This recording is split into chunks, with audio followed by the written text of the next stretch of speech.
I stood there, one foot on the gleaming marble step outside the Grand Varelli, while the other hovered like I was still debating whether to cross a threshold I had paid to build. My fingers gripped the keycard, slick with sweat. Not from nerves. No, that feeling had died a long time ago, but from restraint. It took more effort to stay quiet than to scream. 7 years. 7 years of blueprints and bulldozers, of all-nighters and silent sacrifices. This lobby, these steps, the shimmer of gold lining the windows. Every inch of this place held my fingerprints like a secret. And yet, I wasn't welcome. Not tonight. Not according to them. Hold up. Pia's voice cut through the hum of the evening like the clink of fake pearls against a glass. This place has a dress code, sweetheart. Her hand landed squarely on my chest, light enough to avoid confrontation, but firm enough to insult. She tilted her head, smug beneath a cascade of borrowed blonde extensions. Janelle and Cora flanked her like sequined gargoyles, snickering in unison, their champagne already half gone and their entitlement bubbling faster than the drink. I looked down at myself, thrifted blazer, clean shirt, loafers. Not Armani, not Gucci, but nothing that screamed unworthy either. My style had always been simple, practical. Function over flash. But to them, my presence tonight wasn't just underdressed, it was unwanted. I wasn't supposed to be here. Before I could say a word, Mariah stepped out. Her heels clicked against the marble like punctuation marks, sharp, deliberate, expensive. The slit of her emerald green dress ran high up her thigh, and her neckline plunged deeper than our last conversation. She moved like she was made of oil and envy, smooth and flammable. For a moment, she didn't see me. She was all smiles and waves to someone inside, playing the gracious socialite, the polished wife. Then her eyes landed on me. The shift was subtle but lethal. Her lips, previously parting in a charming laugh, straightened into a line. She walked over, and with a voice low enough to sound like intimacy but cold enough to cut glass, she said, "Don't embarrass me." Those 3 words. That was the entire marriage condensed into a whisper. I didn't reply. What was there to say? That I had come only because of the invitation forwarded from a client. One Mariah probably assumed was hers now, like everything else she thought I had left behind.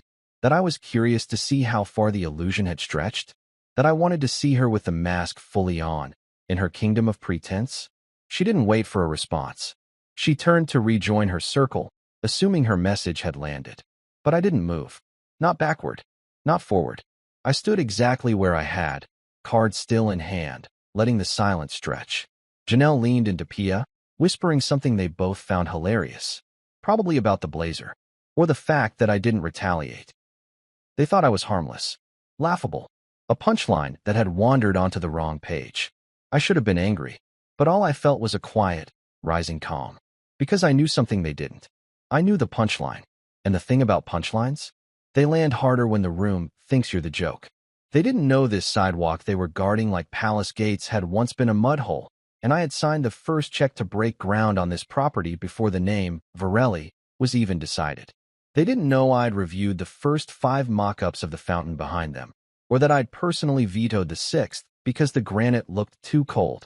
They didn't know the hand-painted mural inside the lobby was based on a photograph I'd taken in Naples during the last vacation Mariah pretended to enjoy. They didn't know, because I had chosen not to tell them. Sometimes silence isn't weakness, it's strategy. And this strategy had been 7 years in the making. Mariah's voice, once sweet enough to sell me a future, had hardened into weaponry over the years. Her love was conditional, sharpened with comparison and sarcasm, measured by public approval. At first, I thought it was ambition. Later, I realized it was survival, hers, not mine. She needed to be admired, adored, envied. And anything that threatened that image had to be hidden, diminished, or laughed off the property. I wasn't her husband tonight. I was an inconvenience in fabric too cheap for the lighting. Pia clicked her nails against her phone. "You sure he's allowed here?" she asked, not even looking at me. Mariah didn't flinch. "Not tonight," she replied. "Let's keep this elegant." That one stung. Not because I believed her, but because she believed herself. I finally smiled then. Not bitterly, not sadly. Just with the quiet satisfaction of a man who's memorized the script and knows exactly when the curtain will fall. I didn't need to be let in. I had already arrived. They just hadn't caught up to the story yet. And when they did, well, that would be worth the 7 years of silence. Mariah's eyes skimmed over my blazer like it had personally offended her. There was no hiding the distaste in her expression, subtle, but deliberate. Her lip twitched at the collar, like she wanted to ask if I'd pulled it out of a donation bin. Then, with the poise of someone pretending to whisper but hoping everyone hears, she leaned in and said, "My girlfriends brought their partners. Real partners. Not whatever you are now."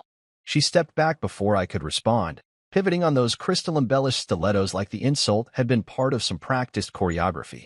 Pia tittered, clutching her metallic clutch with both hands as if it contained state secrets. Janelle, bless her shallow heart, wasn't as graceful. She leaned forward, squinting at my shoes. Are those loafers real leather? Or are they part of the valet uniform? That earned a laugh from Cora, a low, syrupy sound like someone pretending to care about other people's feelings for sport. I said nothing. Not because I didn't have words, but because none of theirs deserved a reply.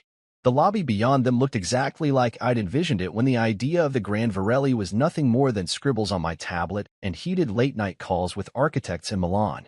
The chandeliers I had imported from a retired opera house in Florence shimmered above polished marble, so clean you could trace your regrets in it. I remembered the first day they tested the dimmer system on those lights. I stayed until 3 a.m. just to watch the slow golden fade and make sure it matched the warmth I wanted people to feel when they walked in. And now here I was, denied entry by women whose greatest architectural achievement was an Instagram filter that smoothed out their lies. What stung wasn't the laughter. It was the fact that Mariah let it happen. Encouraged it, even. She didn't defend me. She didn't soften the moment with a look or a touch or even a deflection. No, she let them pile it on, like she needed them to see what she saw, that I no longer fit her aesthetic, that I was the past, a blueprint that didn't match the new design. What they didn't realize, what not even Mariah knew, was that I'd never stopped building. They thought I'd gone quiet because I had nothing left. But silence? Silence was the most powerful sound in construction. It meant the work had moved underground. Deeper. Stronger. Real foundations didn't make noise. But they were what kept the towers standing. I stood still, letting their mockery wrap around me like bad perfume. Every insult was recycled. Every look meant to slice.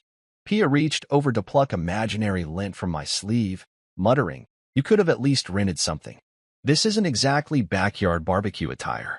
Mariah laughed too loudly, the kind of laugh that begged for audience approval. Janelle offered me a tight, pitiful smile and said, "Don't take it personally, Dan. We're just having fun." Like that made it better. Like the scene I was enduring was entertainment, not cruelty wrapped in designer dresses. I looked past them, straight into the heart of the lobby. My lobby. My blueprint. The custom floral arrangement perched at the reception desk was exactly the shade of deep plum I'd fought the event planner over 6 months ago. He wanted pale orchids. I said no. Plum felt grounded, regal, more intimate. It drew people in. And now, here stood a group of people desperate to keep me out, unaware that they were preening inside a building that had once lived in my sketchbook. What they were spending tonight on wine, on private tastings, on valet, on luxury service, they thought it all belonged to the brand. But the brand was me. Every dollar they gave tonight would circle back through my hands like heat through copper wiring. They were fueling my empire while laughing in its face. I had made a choice a year ago, a deliberate one, to disappear from view. I'd sold my name off the paper trail, moved assets into a trust, and kept my stake in the Varelli off the books. Not even Mariah knew. She thought the separation of our finances after my exit from consulting meant I'd finally hit bottom. She hadn't asked many questions after the settlement. She was too eager to play wealthy divorcee to care. Let her believe it. Let them all believe it. Pia's date strolled out then, a hedge fund manager whose handshake was all wrist and no grip. He didn't recognize me, of course. Most people didn't unless they'd been in the trenches with me before the towers rose. He nodded vaguely and asked Pia if she had the tasting pass. She waved it in the air like it was royalty's seal. "Only the best tables tonight," she chirped, nudging Mariah. "You scored us the prime seats, right?" Mariah gave a tight smile. "Of course." I told them I'd be arriving with a few important faces. That was it. That was what this night was about. Not the tasting, not the ambience. It was about her showing off who she was seen with. Clout by proximity. Even if it meant slicing off the man who laid the foundation beneath her heels. And still, I stood there. Because the truth was funnier than fiction. Because watching them bask in their ignorance was worth every second of this discomfort. They thought I was trying to get in. That I was crashing a party I couldn't afford. That I was clinging to relevance. But I wasn't trying to get in. I was letting them walk into a scene I had written, staged, and funded, without even realizing the lights were already on and the camera was rolling. They mocked the valet job? Good. Because in a few minutes, they'd learn who signs the paychecks. And suddenly, my blazer wouldn't matter at all. You're not on the list, Cora said, lips pursed, clipboard clutched like a badge of honor. Her voice had that cloying sweetness people use when they're pretending not to enjoy their authority. But I can see it in her eyes, the flicker of satisfaction at delivering that line to someone she thought didn't belong. Her pen hovered dramatically above the paper like she was still debating whether to let me in out of pity. Maybe you're at the wrong entrance, she added, feigning concern. I almost laughed. I had written the damn list. Not just the guest list. The vendor list. The layout plans. The investor itinerary. The security protocols. Hell, even the custom paper stock on that clipboard had been selected from a swatch I personally approved because I didn't like the grain in the original batch. And here Cora was, acting like she was some gatekeeper to a kingdom I'd built with my own hands and vision. This wasn't just a party. This was the Varelli's crown jewel event, a curated tasting for investors, celebrities, and high-net-worth guests looking to be seen and served. It was a night designed to announce the Varelli as the city's most exclusive luxury experience.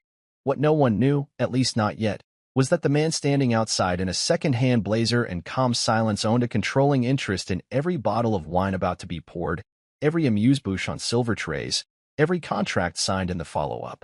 But Mariah knew. She stood just a few steps behind Cora, letting the moment breathe, watching me get dismissed like I was some underdressed interloper hoping for a free glass of Prosecco. Her smirk told me everything. This wasn't a misunderstanding. This was orchestration. She wanted me denied. She wanted her friends to see it. She wanted to humiliate me quietly, surgically, under the cover of rules and protocol. That's when it hit me. This wasn't about keeping me out. It was about keeping up appearances. Mariah didn't want people to know I still had power, influence, ownership. She didn't want to be associated with the man who'd stepped out of the spotlight and into silence. To her, visibility equaled value. And since I'd chosen anonymity, she'd written me off as disposable, forgettable, someone to step over on her way to her next curated chapter. I let the silence stretch between us. Cora blinked, waiting for me to argue, to pull out a name or a claim or some crumpled invitation. I didn't. I just stood there, calm and still, watching Mariah squirm behind her glassy confidence. Because underneath that designer dress and cold shoulder was a woman terrified of being overshadowed. And tonight? Tonight, the shadow was creeping up the walls, inch by inch. Behind me, I could hear the valets calling out names, keys clinking, luxury engines humming as guests arrived. The marble beneath my feet still had the faint scent of polish, like the place had been scrubbed of its grit just in time for the night's illusions. A black SUV rolled up, and out stepped a celebrity chef whose last name was now a brand. He didn't glance at me. Why would he? To him, I looked like any other bystander. But the dish he would unveil later? My team had commissioned that menu. I had flown him in on our jet. Cora clicked her tongue and made a small show of crossing out a name. Sorry, Mr. Crosswell, I said quietly. She looked again, flipping pages as if the name might materialize if she squinted hard enough. Still nothing. Mariah finally stepped forward, just enough to be heard but not enough to appear involved. It's okay, she said to Cora, not to me. He's no one. Let's just move along. She turned to Pia and Janelle, who were fawning over a silver-bearded executive behind them. We don't want to be late for our table. No one. That stung for a half second. Not because I believed it, but because it reminded me how far she'd fallen. The woman who once curled up beside me in an apartment with creaky floors and whispered that she didn't need mansions or marble, just faith, just partnership. She said, we're going to build something people talk about for generations. I believed her. Back then, her ambition looked like love. Now I saw it for what it really was, a performance. And I had walked off stage too early for her liking. A voice crackled on Cora's earpiece, something about the guest list being reprinted due to a printer jam. I smiled inwardly because I had told Maxwell to switch the final guest roster at 6 p.m. to the updated version held inside the Rosewood Lounge, which meant Cora was standing there waving a document that was already outdated. Useless. Decorative. Like her clipboard.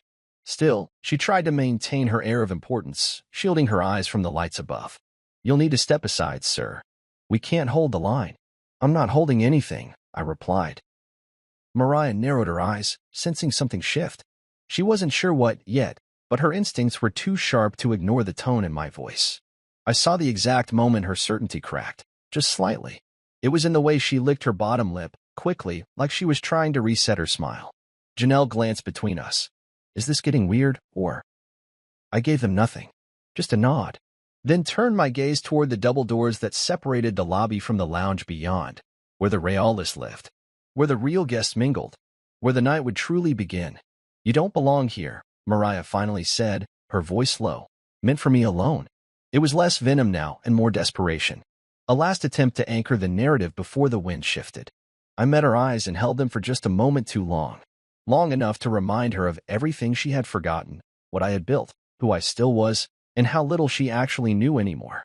Then I stepped aside. Not because she told me to, but because I wanted her to feel the absence before the weight of the truth hit her like the click of a door unlocking behind her. Belong? I was the foundation they were all standing on. And soon, they'd remember exactly who they were laughing at. Pia was already mid-sentence, her nasal voice rising over the lobby music as she waved her hand toward a tall man in a tailored cobalt suit. That's my fiancé, Everett. Forbes' Next 100. He just closed a Series B round with 3 of the biggest funds in Zurich. And he actually listens when I talk, unlike some people. She didn't look at me when she said it. She didn't have to. Her tone did the pointing. Janelle's +1, a jittery guy in a velvet blazer and patent leather shoes that screamed new money, followed closely behind. This is Dax, she announced proudly. He mines crypto or trades it. Honestly, I don't know. But he made 70 grand while we waited in line last week. Dax gave me a nod, then looked at his phone, clearly more interested in blockchain graphs than human conversation. Then there was Mariah. She stood beside them like she was center stage in a well-lit play, her smile flawless, her posture pristine, her voice dripping with effortless superiority. Let's not pretend this is your scene, baby, she said to me, just loud enough for her friends to hear but not so loud it would seem cruel. That was always Mariah's talent, delivering cruelty like a compliment, every insult veiled in satin. I almost answered her. Almost reminded her that every curve of this lobby had been mapped out with my hand. That the scent in the air, bergamot and cedarwood, had been my choice after Mariah said she wanted power with softness. That the acoustic panels in the tasting room had been custom-made after I sat through a demo with a violinist who played 6 different notes until I was satisfied the room wouldn't echo too harshly. But I didn't. I just looked at her. Really looked. Her lashes fluttered like she was waiting for me to flinch, but I didn't. Instead, I tilted my head slightly and watched the smugness falter at the edges. Because I remembered her before all this. Before the cocktail dresses and curated photo shoots. Back when her idea of luxury was gas station wine and a Sunday nap. Back when we used to laugh in the silence of a broken heater, our breath fogging the air because we couldn't afford to fix it. She wasn't always like this. Or maybe she was and I just didn't notice. There was a time she'd sit cross-legged in our living room, 1,000 pieces of magazine cutouts spread around her like feathers. She used to dream out loud, tracing her fingers over glossy pages, saying things like, someday, I want a fireplace you can see from the bathtub, or what if we had a hotel where people felt richer just breathing the air? I'd nod, pretending I wasn't already sketching floor plans in my head. She said she didn't care if I ever made it big. We'll build it together, she said, even if we're the only ones who believe. But something changed. Or maybe I did. When I pulled back from the public eye intentionally, strategically, she took it as failure. When I stopped chasing applause and started building infrastructure in silence, she read it as retreat. She didn't ask questions. She didn't notice I worked later hours, traveled more discreetly, took meetings under different names. What she noticed was the absence of headlines. The lack of Instagram mentions. The silence. Mariah didn't marry me for status, at least not at first. But once she tasted it, she never looked back. And now, here she was, playing hostess to the scene I created, acting like I was some former employee who couldn't let go of the good old days. If she only knew where I lived now. Not the condo she thought I was renting. Not the 2-bedroom in Midtown I used as a decoy mailing address. No. My actual residence was 23 floors above us. The penthouse suite atop the Grand Varelli, built in secret and furnished in silence. Hidden in plain sight. When I'd bought the building's highest floor, I'd kept the deed tucked behind a private LLC that traced back through layers of shell companies so dense not even Mariah, with her obsessive need to track everyone's status, had figured it out. I'd moved in 6 months ago, after quietly finalizing renovations. My view was of the skyline she bragged about to her friends, the skyline I paid to help define. And every night, I sipped whiskey beneath custom ceiling beams she once said would make a home feel safe. So while she leaned into her new circle, spouting lines like, "He's just not built for this life," I knew the real joke. The life she was showing off? I funded it. The very air of exclusivity she clung to like perfume? It was mine. She didn't marry a man. She married a stage. And when the curtains shifted, she walked off. She thought the next act would be hers. But what she didn't realize, what none of them did, was that the script had always been mine. I watched her now, laughing at some inside joke with Pia, her hand resting on Dax's shoulder like she needed proof of proximity to relevance. She looked happy. Not real happy, the kind of happy you pose for. The kind you practice in a mirror before stepping into a lobby filled with people who know more about your heels than your heart. And yet, I didn't feel hate. Not anymore. I just felt distance. Like watching a beautiful house you once built get redecorated in someone else's taste, flashy, overcrowded, unrecognizable. A house you still own, technically, but no longer want to live in. I took a breath and looked up. Past the lobby. Past the guests. Up toward the glass that reflected the city's glow. That penthouse held everything she used to want. The quiet. The view. The sanctuary. But it held something else too. Me. The man she thought she left behind. But the truth was, she hadn't left me. She'd married someone else. Status. And tonight, she was about to find out exactly what it cost her. The doors of the Grand Varelli slid open with a quiet hiss, that kind of sleek mechanical sound that always reminded me of a secret being revealed. Then he stepped through, Maxwell. Black suit sharp as a scalpel, polished shoes so clean the chandeliers above could have used them as mirrors. He moved like a man who didn't need to check who he was. He knew. Always had. Even before the Varelli existed, Maxwell had been by my side. First as a contracted consultant on a development in Lisbon, then later as my full-time head of security, confidant, and the man who knew more about my quiet reemergence than anyone else breathing air tonight. He spotted me instantly, even with the crowd moving around us, even in the sea of expensive haircuts and designer fabric. His radio buzzed lightly on his shoulder, but he didn't even glance at it. He was already tuned into the only signal that mattered. He crossed the lobby with measured, confident strides, parting the room like a shadow in silk. Every head turned to him, not just because of the authority he radiated, but because his expression didn't match the chaos most people were trying to orchestrate. He looked expectant. "Mr. Crosswell," he said, nodding once, just once, like a king acknowledging another king. Not loudly, not theatrically. But everyone within a 10-foot radius heard him. The name landed like glass cracking underfoot. He stepped to my side, then slightly behind, like a well-trained shadow. "We were wondering where you were," he continued, his voice cool, even, utterly professional. "Your usual suite is prepared. Chef Landon's been briefed and is standing by to begin your private tasting. The investor group's already inside. Should I let them know you've arrived?" I nodded slowly. My gaze never left Mariah. That name, Crosswell, hit her harder than any slap. I could see it in the way her posture faltered for just a second, in the faint twitch near her eyes she tried to suppress with a quick blink. The mask cracked. Her breath caught. Her lips parted as if to speak, but no words came out. Pia's jaw dropped so low you could have slid a tax invoice under it. Janelle's blink rate tripled. Cora, still clutching her clipboard like a life raft, actually stumbled back a step and looked down at the guest list like it might magically revise itself. Dax froze, his phone halfway to his face, suddenly unsure if he was supposed to be taking a picture or running. But Mariah? She didn't move. She just stared at me like she was seeing a ghost. Because to her, I had been dead, socially, professionally, publicly. She'd buried me under her narrative of failure. Told her friends I'd disappeared when things got hard. Let them believe I was just another man who couldn't keep up with her rise. She never told them I signed the checks. That I owned the bricks beneath their stilettos. That I was the reason they were drinking Veuve instead of sparkling cider. That I was the silence behind the success. But now the silence had a face. A name. A witness.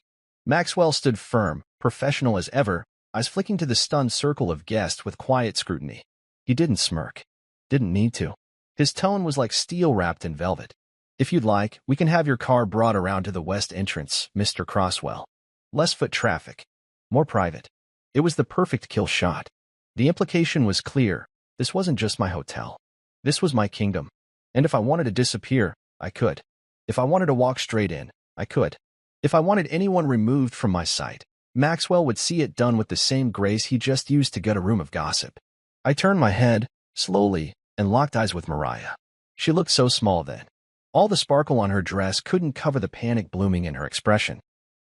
Her friends, once radiant with laughter, were now dimmed, disoriented, uncertain. She wasn't just embarrassed. She was unmasked. And I hadn't even raised my voice. I gave Maxwell a slight nod. "No need," I said. "Let them see." That sentence wasn't for him. It was for her. Let them see. Let them watch as the man they laughed off the doorstep stepped through the very doors they thought they controlled. Let them feel the weight of every slight, every joke, every whispered mockery. Let them remember that power doesn't always announce itself with noise. Sometimes it waits. And when it arrives, it doesn't argue. It doesn't beg. It opens the door and walks in. Maxwell extended his arm, not in a theatrical gesture, just the practiced motion of someone who'd done this 100 times. "After you, sir." I took one step forward. Cora flinched. Janelle gasped softly. Pia turned as if maybe, just maybe, she could pretend this wasn't happening. Mariah stayed frozen. And I passed them without breaking stride. The glass doors parted for me, quiet and slow, revealing the grandeur of the inner lobby and the lounge beyond. The world they thought belonged to them. I caught my reflection in the glass as I walked past. Same blazer, same shoes, same calm expression. But the weight had shifted. The room knew it. The air changed. Every staff member who glanced my way nodded with the reflexive respect that comes from knowing the chain of command. Mariah's voice called out softly behind me, barely a breath. "Daniel." I didn't stop. I just kept walking, Maxwell a step behind me, already radioing someone in soft tones, the quiet ballet of a man fulfilling a duty. As we reached the hallway leading toward the private suites, I turned slightly, just enough to catch the fading silhouette of Mariah and her sequined entourage still standing in the outer lobby like mannequins caught between seasons. The punchline had landed, and I didn't even have to tell the joke. Because the truth? The truth told itself, and it echoed through the marble. I didn't rush. That was the most important thing. I walked slowly, steadily, like I belonged because I did. The hush that settled in the wake of Maxwell's announcement was thick, almost reverent. Even the pianist in the corner missed a note before recovering, his fingers hesitating on the keys as if the change in atmosphere had stiffened the air between the chords. The lobby that had once mocked me now bent slightly, subtly, shifting its tone like a crowd watching royalty enter without warning. Maxwell held the door open like a man welcoming a king into his own court. I didn't look back, not fully, but I allowed myself a half-turn, just enough to glance over my shoulder and meet their stunned faces. "Ladies," I said, with the kind of calm that can't be rehearsed. "Enjoy your evening. Try not to embarrass yourselves." Pia's mouth moved, but no words came. Janelle instinctively smoothed the front of her dress like she was trying to fix something deeper than fabric. Cora clutched her clipboard like it might save her from drowning. And Mariah? Mariah was still standing there, heels pressed too firmly into the marble, her hand dangling at her side like it had forgotten how to grip pride. I stepped into the main lobby, and everything I had worked for began to shine all at once. "Mr. Crosswell," said the concierge with a nervous smile, eyes flicking quickly to the others behind me. "Welcome back." She hit a discreet button under the desk. The elevator chimed almost instantly. One of the bellhops, Marcus, a sharp kid who had memorized the wine list by heart, stood at attention with the tasting menu in hand, already pivoting toward the lounge where Chef Landon was preparing the pre-selected courses for tonight's investors. The pianist recovered, switched to a smoother tempo. Warm jazz filtered through the space as if someone had dimmed the chaos and adjusted the spotlight. The waitstaff began to murmur. Not loudly, but enough. I saw the ripple move from one server to the next, nods, whispered exchanges, glances over their shoulders. They'd seen the exchange in the entryway. The hotel grapevine would carry the story before the dessert forks were set out. Mariah followed, late by 2 full minutes. The sound of her heels was no longer confident. It was frantic, uneven. A misstep here, a clipped toe there. She caught up beside me just as Maxwell keyed in the code to the executive floor access. "Daniel," she whispered. "Is this a joke?" I turned to face her fully this time.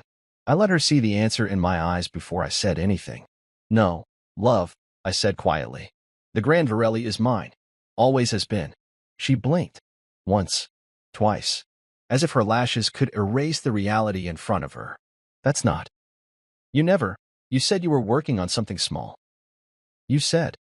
I said I was building. I never said what. Her mouth opened, then shut again. Her brain was still trying to catch up, like a broken GPS rerouting itself through disbelief. She glanced around the lobby, noticing now how every staff member's posture changed when they looked at me. How the host at the bar offered a slight bow as I passed. How guests were being subtly redirected to clear my path, not out of fear, but respect. She wasn't walking next to a guest anymore. She was trailing the owner. I stepped into the Rosewood Lounge, where the city's elite were already gathering: bankers, tech investors, diplomats, media execs. Soft laughter bounced off the walls, crystal clinking against polished wood. Everything was curated, down to the scent of jasmine that replaced the main lobby's cedar. My scent. The one I'd selected after Landon argued it should smell more earthy. I overruled him. Inside, no one hesitated. No confusion. No second-guessing. Just handshakes and warmth. Crosswell, said Martin Hawk of Hawk Ventures, standing up to greet me with a grin. So you're the ghost owner? Genius move, man. Genius. Others echoed him. Didn't think we'd see you tonight. So the rumors were true. You've really been hiding in plain sight, huh?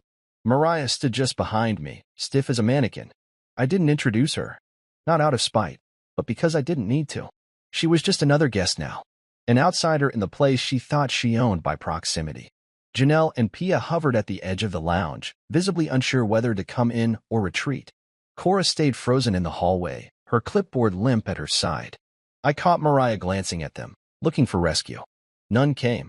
Chef Landon approached with the first tray, a carefully stacked arrangement of crab profiteroles, each infused with saffron and a hint of chili oil.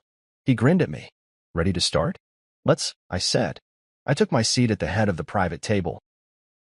One Mariah had probably begged to sit near just hours ago. She remained standing. For a full 15 seconds, she lingered, unsure whether she was even welcome anymore. She wasn't. The maitre d' cleared his throat politely. Shall I find you a seat, ma'am? Mariah's eyes finally flicked to me, searching for some lifeline of familiarity. I offered none. I sipped the champagne poured into my glass and turned back toward the room. Conversations picked up. Names were exchanged.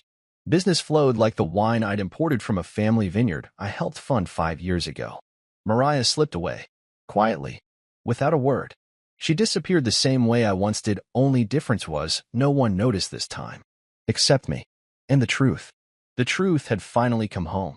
I walked deeper into the Rosewood Lounge, each step cushioned by the hush of tailored attention. It was funny. The men and women gathered in that room, the ones swirling $100 glasses of wine and trading business cards wrapped in gold foil, were the same people who used to ask if I had a more senior contact when I pitched them 5 years ago. Now, they stood when I approached. Not out of courtesy, out of calculation. Because power doesn't always introduce itself loudly. Sometimes it waits in silence until the room tilts its axis. Martin Hawk stood first. The guy had a handshake like a vice and an ego to match, but tonight his grin was all admiration. Crosswell, he said, his voice cutting through the soft piano music. You're the ghost owner? Genius move. I mean it. He clapped me on the back like we were old war buddies, though the last time I saw him, he told me I lacked market agility. Now he looked like a fan who just scored backstage access. Keeping your name off the paperwork? Owning the whole building through layers? That's art. That's how you play the long game. I smiled, not to gloat but to confirm. Yes, it was me. The man they whispered about. The one they thought had vanished. I didn't disappear. I multiplied. Silently. Strategically. And now, the harvest had arrived. More men rose, one after another: a Harrison Leong, Nadia Patel, Donovan Price. These weren't casual networkers. They were names that could swing entire industries. Each of them extended their hands. Some knew the truth already. Others were learning it in real time. But all of them shared one reaction: respect. The kind that can't be bought. Only earned. Or in my case, earned, disrespected, and then reclaimed with interest. The only person who didn't move was Mariah. She had followed me into the lounge like a ghost shadowing the man she used to know. But she wasn't seated at the table. She stood to the side, next to the bar, trying to look unbothered. Her friends were nowhere in sight. Pia had ducked out after the pianist changed keys, and Janelle was awkwardly chatting with someone near the coat check like she'd just remembered another party across town. Mariah tried to smile when someone glanced at her, but her smile cracked under the weight of knowing she no longer held the spotlight. She wasn't the center of this world. She was barely a footnote. Her dress, that shimmery green thing she wore like armor, now felt desperate. Too loud. Too forced. Her posture, once straight and commanding, wilted slightly each time someone ignored her. I didn't have to humiliate her. The truth had already taken that role, and it was doing a flawless job. From across the room, I watched her attempt to intercept a conversation. She stepped toward two investors, her voice falsely sweet. "Isn't this place stunning? My husband, my ex, used to work in design." But they weren't listening. Their attention was locked on me. Not her. Me. And Mariah, for the first time in a long while, realized she didn't know how to exist without being central. A waiter approached me with a glass of red from my private collection, one that had never been listed on the hotel's public wine list. I took a slow sip. Smooth. Aged. Quiet, yet complex. Just like the revenge Mariah never saw coming. "Is that your ex-wife?" Nadia asked quietly, glancing in Mariah's direction as she took a seat beside me. Her tone wasn't judgmental, just curious. I remember reading something about her online a while back. She was dating that star-up guy with the teeth, right? I gave a subtle nod. "She tends to find the camera." "And now?" Nadia asked, her brows lifting. "She found her reflection," I said calmly. The whispers had begun. The murmurs. I could feel them inching through the room like rising heat. "That's the guy she laughed at in the lobby." "You mean, he owns this?" "I thought he was broke." She treated him like help. Guess he was just letting her talk. I didn't need to say a word. The room would carry the story for me. The memory of the woman who mocked the owner outside his own building would be etched into their minds before dessert was served. Mariah's eyes met mine for a split second. And in that glance, everything collapsed, her certainty, her posture, the carefully curated image she crafted over the past year. All of it flickered and fell apart under the realization that the man she once saw as an obstacle had built the very path she now stumbled on. Her hand went to the necklace she always wore when she wanted to look expensive. It was a reflex, like reaching for a rope when you're already underwater. Another guest approached me, a city planner with whom I'd been working on a new district development. We talked numbers, timelines, potential partners. I answered fluidly, focused, unbothered. Behind him, I saw Janelle return briefly, whisper something to Mariah, and then vanish again. Probably fleeing the awkwardness, hoping not to be mistaken for part of the losing team. That's what it was now, teams. Not couples, not acquaintances. Teams. And Mariah had backed the wrong one. She was shrinking in real time. Not physically, but socially. Her value had always been tied to her proximity to power. But now the power had shifted, and she had no anchor. No new man on her arm. No whispered deal in her ear. No fallback. Just her and the... "Maybe this isn't your scene anymore," she'd once told me. But tonight, she was the one out of place. Not because the room had changed. Because she had never understood who built it. I watched her move toward the exit. Slow. Small steps. Her eyes darted left and right, as if hoping someone would stop her. No one did. Not Pia. Not Janelle. Not even the waitstaff, who used to greet her with a performative warmth. She reached the door and paused, hand on the frame, looking back one last time. I didn't look away. And that moment, that final, fractured second, was the true toast of the evening. Not the wine. Not the menu. But the silence. The kind that says everything. The room had softened. Or maybe I had. The clinking of cutlery on porcelain had become rhythmic, almost musical.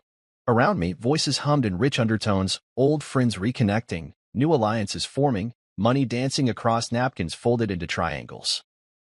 Yet I sat still, glass in hand, watching the last traces of Mariah's presence vanish behind the lounge doors. She didn't return. Not to the table. Not to the moment. She had exited the scene she once believed was hers, without applause, without grace, without even an echo of the woman she tried so hard to become. I leaned back in the high-backed velvet chair, deep navy, trimmed with antique brass studs, and let the moment settle. Across from me, Martin Hawk was talking about international expansion, gesturing over a lamb carpaccio that cost more than most people's rent. I nodded, but my eyes drifted across the table to where Mariah had once stood. Not long ago, she would have commanded that space with every ounce of forced charm she could summon. But tonight, the spotlight had moved. Not with bluster. With quiet gravity. I raised my glass and stood. The voices around me quieted like obedient children at a family gathering. Chairs shifted. Conversations paused. Even Landon, halfway through plating the next course, lowered his spoon and looked up. I hadn't planned on speaking, but the moment felt designed for it, as if the silence itself was waiting for my voice. "Thank you all," I began, letting the words roll without performance. No microphone. No cue. Just presence. For being here tonight. For believing in the Grand Varelli, in the vision we built together. This place was never about marble or chandeliers or imported glassware. I paused, fingers curling lightly around the stem of my wine glass. It was about creating space. For those who understood the difference between noise and value. Some nodded. Others leaned in, like they already knew where this was going but still wanted to hear it from me. I spent a long time in the background, I continued, letting my voice stay steady. People mistook silence for absence. They assumed humility meant failure. But perspective, I said, holding up the glass slightly, is the one investment that always appreciates. A few quiet chuckles. No laughter. Just recognition. I didn't say Mariah's name. I didn't need to. The room knew.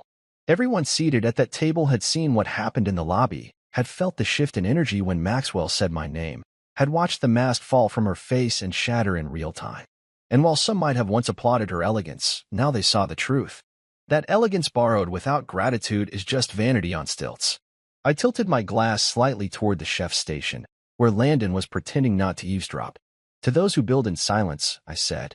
To the rooms we craft when no one is watching. And to the people who remind us that rejection is often the most honest invitation to evolve. We drank. Slowly. Thoughtfully. As I lowered my glass, I caught sight of a familiar figure walking toward the table.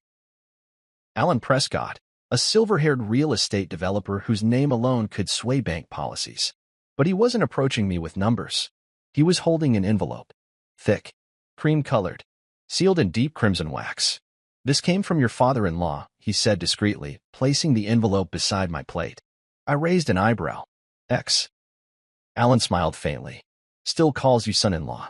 Says you were the only man who ever finished a project you promised." I cracked the seal slowly and pulled out the contents. The title deed to a countryside estate I knew they'd been eyeing for months. Mariah had mentioned it once in passing, hoping they'd get approved to lease it after her father's fourth application had been rejected.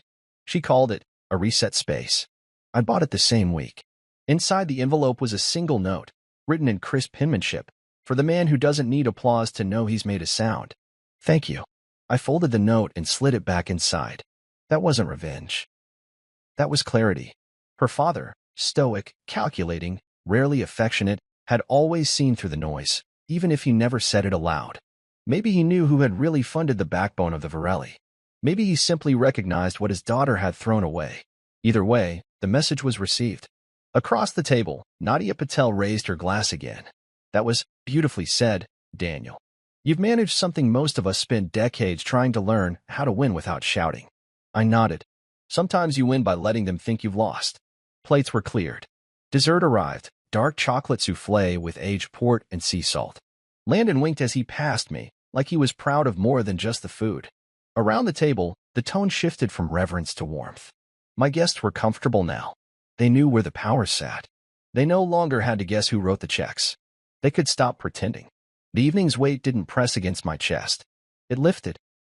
Mariah had always believed I was chasing something: status, attention, validation. What she never understood was that I'd stopped chasing the day I realized I could build things no one could take away. You can divorce a man, but you can't undo what he's created. That's what this hotel was. My monument to quiet resilience. And tonight, in a room full of curated taste and designer guests, the truth stood taller than the chandeliers. As the laughter grew and glasses refilled, I sat back again, pressing my fingers lightly against the envelope still resting beside my wine. Not as a trophy, but as a reminder. Some victories don't come with cheering. Some just come with silence so complete, you finally hear yourself again. The fallout didn't wait until morning. It began while the souffle was still warm. Maxwell met me at the private elevator just after midnight, his voice low and composed, but with that subtle edge I knew meant something was brewing. "There's been movement," he said. "Calls. Messages. A few very embarrassed people trying to reverse engineer the night." I didn't ask for details right away. I just followed him into the elevator, the doors gliding shut behind us. The mirrored panels reflected back a man I almost didn't recognize, not because I looked different, but because the weight I used to carry in my shoulders was gone, replaced by something sharper, lighter, clarity. The suite had been reset for late-night service, fireplace on, fresh fruit, espresso on standby. My assistant had already gone home, and the staff had been instructed to leave the floor alone unless summoned. Maxwell handed me his tablet and began to summarize. Pia's fiancé, he said, pulled his investment from her boutique co-op. No warning. Told her he doesn't do business with amateurs who can't read the room. He tapped the screen and pulled up a photo, Pia leaving the Varelli, her makeup smudged, face drawn. She wasn't with Everett anymore. Not in the shot. Not in the car. Not in the story. I nodded once. No glee. Just acknowledgement. Cause and effect. Janelle's crypto guy, he went on, vanished at valet. She waited 35 minutes. Never came back. Never answered a text. He gave a small, almost imperceptible shrug.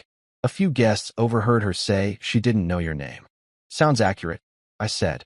Cora was removed from the planning committee for the fall gala, Maxwell added, now almost clinically. Apparently one of the senior partners saw how she handled you at the entrance. They didn't like that a member of the planning board mocked the owner in public. Optics. Always about the optics, I murmured, setting the tablet down and walking to the window. Below me, the city shimmered, glass towers, endless motion, the blur of luxury and loneliness dancing through midnight like old lovers pretending to have something new. I pressed one hand to the cool glass and exhaled. What about Mariah? I asked, knowing he'd waited to mention her. She called twice, he said. Blocked number the first time. I declined it. Second time, she left a voicemail.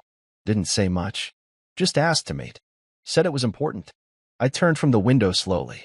And then, she called again. This time, she reached the hotel line. I answered. I raised an eyebrow. He continued. She accused us of orchestrating a humiliation. Said you set her up. He folded his hands behind his back. And then she begged. The word landed gently, but we both felt the weight of it. Begged. Not asked. Not pleaded. Begged.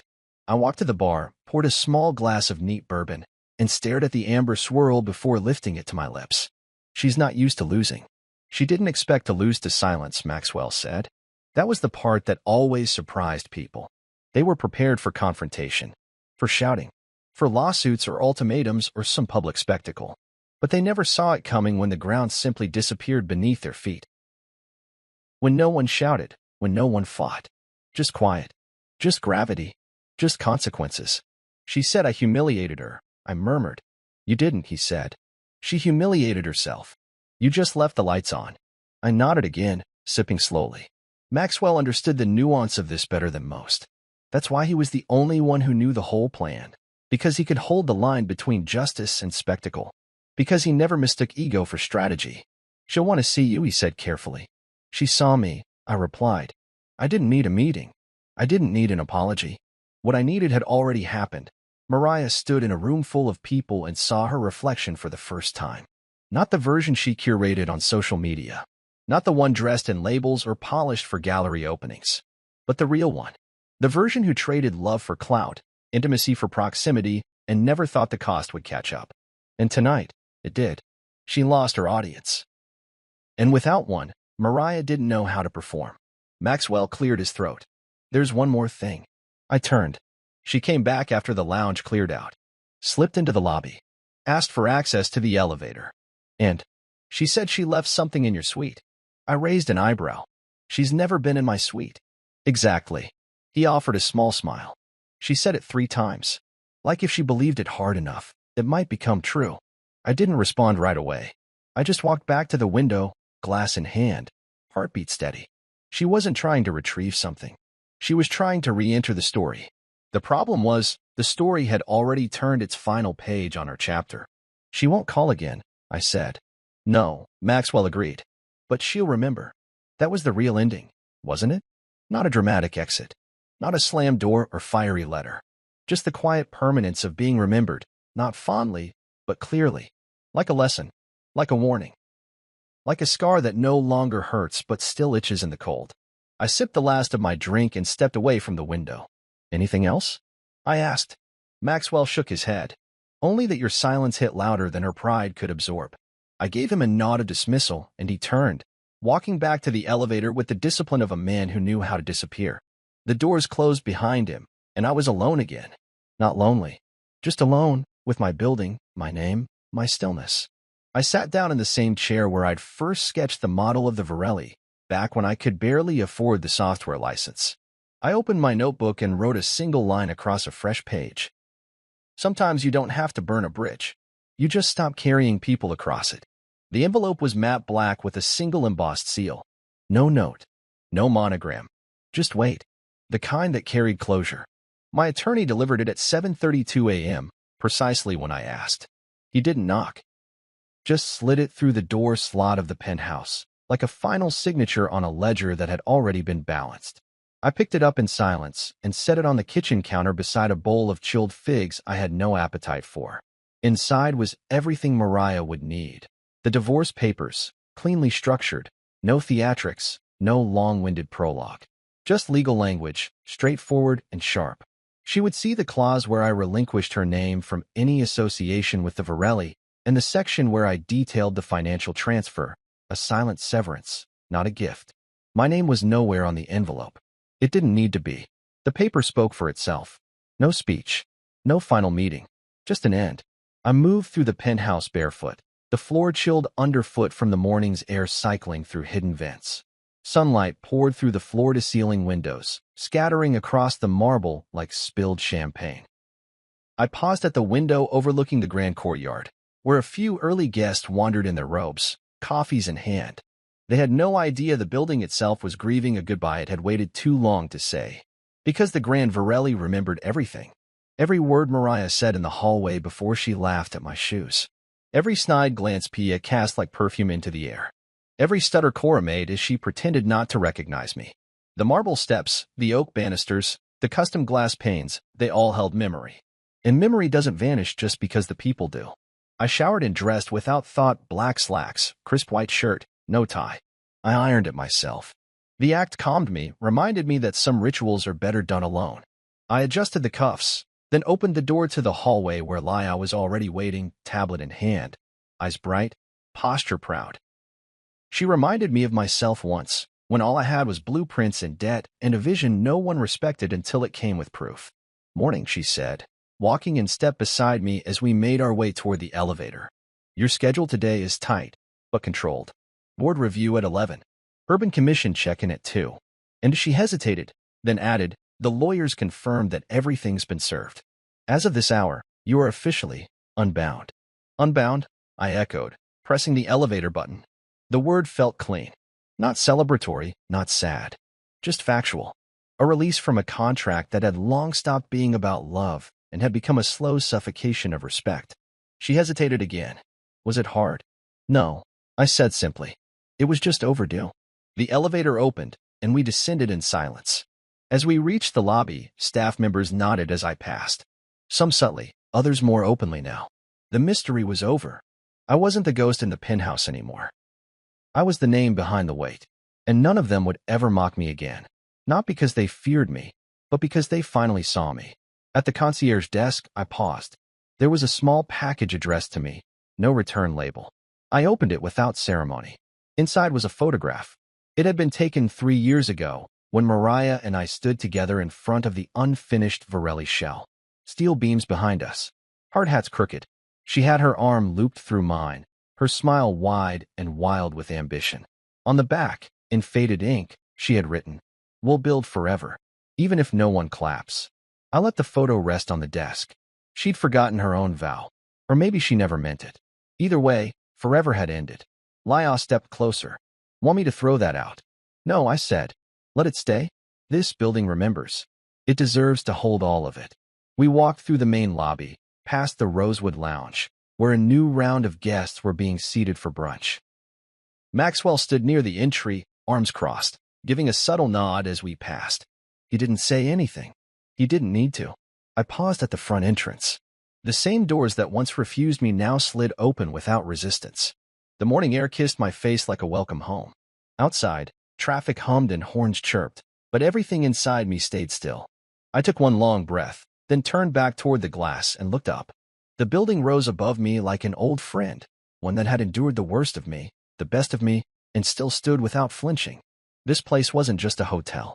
It was my memory made tangible. It was the proof that I hadn't wasted my years in someone else's shadow. I had built the shadow they all now moved within. From my pocket, I pulled a small key, gold-plated, engraved with the number 2301. The penthouse. I turned it over once in my palm, then handed it to Laya. "You're promoting me?" she asked, surprised. "You're managing the floor," I replied. "Starting today." She blinked. "But you've already been doing it. This just makes it official." Her eyes softened, pride tempered by discipline. "Thank you." "Don't thank me yet," I said. "This place will test you." She smiled. "So did you." I let the glass doors close behind me, not with finality, but with rhythm. The kind of rhythm you get after you've rewritten a story on your own terms. Mariah would receive the papers today. She'd read them alone, probably in whatever penthouse she'd been pretending was hers. Maybe she'd cry. Maybe she'd call again. Maybe she'd frame the envelope and tell herself she survived something tragic. But I didn't leave her. I reclaimed myself. And now? Now I could walk into any room, into any future, without explanation.